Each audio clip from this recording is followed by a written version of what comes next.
बराबर है, बीच में गैप होते हैं. So let us see TYBCom.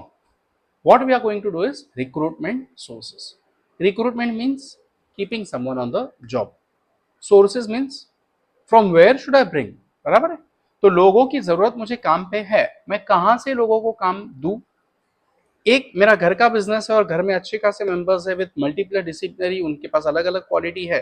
तो क्या मैं बाहर के लोगों को इन्वॉल्व करूं या घर के लोगों को पगार देके उनको रख लूं या पार्टनरशिप में ले लूं. ऑब्वियसली HUF अपने पास है already, right, Hindu under family business, correct.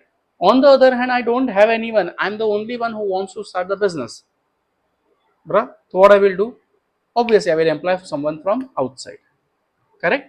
तो इंटरनल सोर्सेस यानी कि बिजनेस के अंदर से ही जब लोगों को उठाया जाता है, सर बिजनेस के अंदर से लोगों को कैसे उठाएंगे. एक डायरेक्टर या एक मैनेजर रिटायर हो रहा है, अब उसकी जगह पे नया मैनेजर लाऊं कि जो एक्सपीरियंस स्टाफ है उसको उठा के वहां पे डाल दूं. बराबर, मेक सेंस. तो इंटरनल सोर्स, मैंने बाहर का बंदा नहीं लाया, मैंने अपने ही बंदे को वहां पे ट्रांसफर दे दिया, मैंने अपने ही बंदे को अच्छा प्रमोशन दे दिया. बराबर है.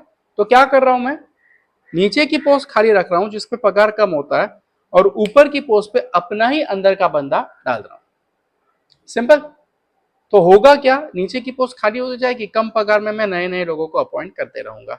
हायर पगार, हायर सैलरी, हायर प्रोफाइल, अपने ही बंदों को चांस दे दूंगा क्योंकि मुझे अलग से ट्रेन नहीं करना पड़ेगा, उन लोग को अलग से बताना नहीं पड़ेगा, उसको भी तकलीफ नहीं डालनी पड़ेगी और ऑलरेडी फीलिंग ऑफ वननेस है हमारे बीच.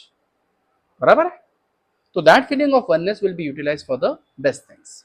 सो इंटरनल सोर्स में सबसे पहला है transfer, as the name indicates. Second, retired managers, उनको मैं रख सकता हूं. अपने कॉलेज में बहुत सारे रिटायर्ड स्टाफ आपको दिखते हैं. बराबर. इंटरनल एडवर्टाइजमेंट, नोटिस बोर्ड पे लगा दिया कि भाई अपनी कंपनी में इतने इतने लोगों की जरूरत है, आपके फ्रेंड्स एंड रिलेटिव्स को बता दो. तो the friends and relatives they will be inform, they will apply. हो गया अंदर के अंदर. और अगर अगर अगर मैं किसी फ्रेंड को मेरी कंपनी में रिकमेंड कर रहा हूं तो क्या वो झोलर होगा या जेन्युइन होगा. ऑब्वियसली जेन्युइन होगा, करेक्ट, क्योंकि मेरा भी नाम खराब होगा उसने झोल किया तो. Make sense. यस. प्रमोशंस. बराबर.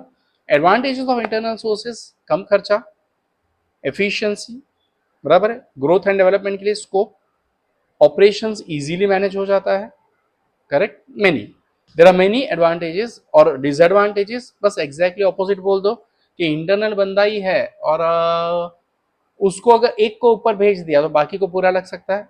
लोग क्या बोलेंगे, ये तो पार्शियल है. बराबर. At times you may get a qualified and more efficient person from our external sources as compared to this person who is learning slow and steady. तो quality compromise हो सकती है. बराबर. थोड़ा सा ये लॉजिकली अगर पढ़ोगे तो आपको इजीली समझ में आ जाएगा. रहा सवाल एक्सटर्नल सोर्सेस, तो प्लेसमेंट सेल को पकड़ सकता हूँ, कंसल्टेंसीज को पकड़ सकता हूँ, न्यूज़पेपर में, वेबसाइट्स पे, शाइन है, job.com है, जॉब रैपिडो है, वर्क इंडिया ऐप है ना, उन सब पे रजिस्टर कर सकता हूँ, राइट. कॉलेज कैंपस, उसकी प्लेसमेंट ड्राइव आप अरेंज कर सकते हो. So see, consultant you are having, campus recruitment you are having, कहाँ गया, आजा बाबू, advertisement you are having, correct. Recommendations, other external sources. इसके एडवांटेजेस और इसके डिसएडवांटेजेस बहुत प्यारे से है, बहुत सिंपल से है, पढ़ोगे तो समझ में आ जाएगा. मेरी PDF किसी को अगर चाहिए जो मुंबई यूनिवर्सिटी की है, आइडोल की, तो वो लोग भी मुझे बता सकते हैं, नो प्रॉब्लम है सच, मैं वो PDF भी आपको शेयर कर दूंगा. डन.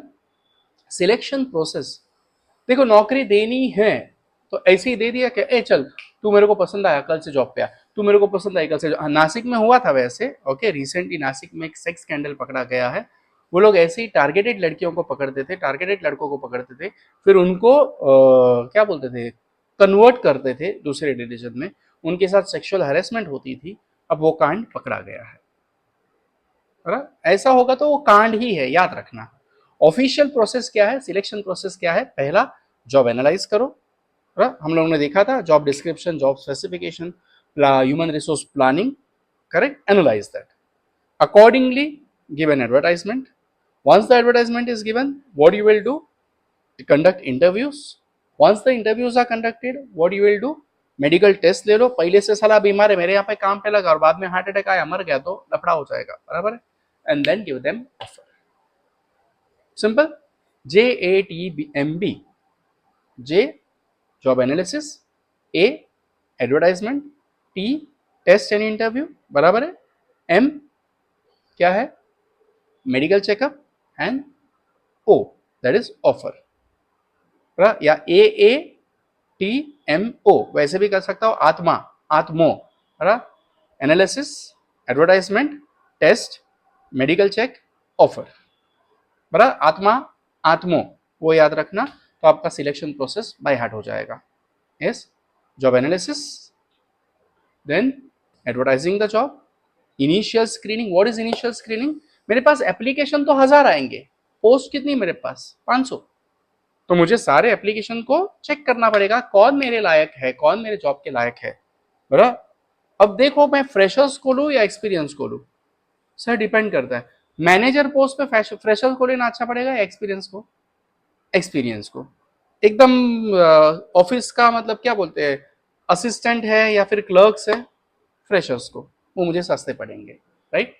एप्लीकेशन बैंक, टेस्ट रखेंगे, इंटरव्यूज रखेंगे, 1-to-1 हो सकता है, पैनल हो सकता है, ऑनलाइन हो सकता है, ऑफलाइन हो सकता है, रेफरेंस चेक, बराबर. मैं हमेशा कहता हूं कि अपने टीचर्स के साथ कांटेक्ट बनाया रखो. रीजन आप लोग को नहीं पता चलता, लेकिन जब आप अप्लाई करने वाले हो बड़ी बड़ी कंपनीज में, राइट, तो आपको रेफरेंस दिया जाता है, और मेजोरिटी लोग मुझे बाद में बोलते हैं सर आपका नाम दिया है. आप अगर अब्रॉड स्टडीज के लिए जाते हो तो रिकमेंडेशन लेटर्स मैं उनके मुंह भी नहीं देखता हूं, लेकिन फिर भी रिकमेंडेशन लेटर दे देता हूं, which is wrong, right? The more you create contacts or build a rapport with your teachers, it is very very very advantageous for you. देखो टीचर्स ने दी हुई गारंटी, अब तक तो वो बुरा समय आया नहीं कि हमारी गारंटी पे कोई डाउट करेगा. हाँ, तो हम लोग दे देते हैं, बट आप रेपो बनाना शुरू कर दो. रेफरेंस चेक में ये होता है, आपकी कंपनी हमें कॉल करती है, हमें ईमेल करती है कि आपके इस स्टूडेंट का हमारे पास सिलेक्शन होने वाला है, तो आप उसको कैसे रिकमेंड करोगे.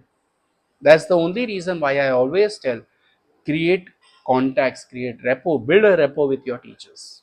ओके, मेडिकल चेक होगा जाए, देन फाइनल इंटरव्यू होगा एंड जॉब ऑफर दिया जाएगा. Done. Techniques of E selection, online interview. Okay, तो ऑनलाइन एप्लीकेशन आएंगे आपके, कीवर्ड सर्च होगा, बराबर, then comes online test, attitude aptitude. Exam खत्म होने के बाद एप्टीट्यूड की अल्फाबेटिकल सीरीज वाली अभी जो बन रही है, कॉम्पिटिटिव एग्जाम्स की अलग से प्लेलिस्ट है, उसके ऊपर काम शुरू कर देना. आप अगर कैट दे रहे हो, टीईटी दे रहे हो, एमबीए कर रहे हो, या फिर गवर्नमेंट एग्जाम्स के लिए ट्राई कर रहे हो, राइट, तो एंट्रेंस टेस्ट होगी, उसमें ये सब काम आएगा. उसका भी बहुत जल्दी कंटेंट अपलोड होगा, जैसे ही आपकी टीवाई की एग्जाम खत्म हो जाएगी उसके वीडियोस बनना शुरू हो जाएंगे.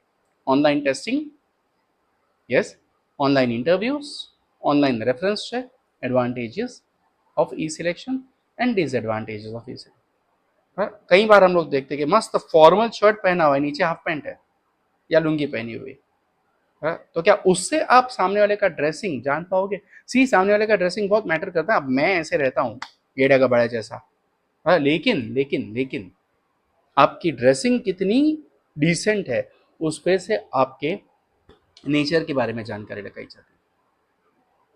Got it?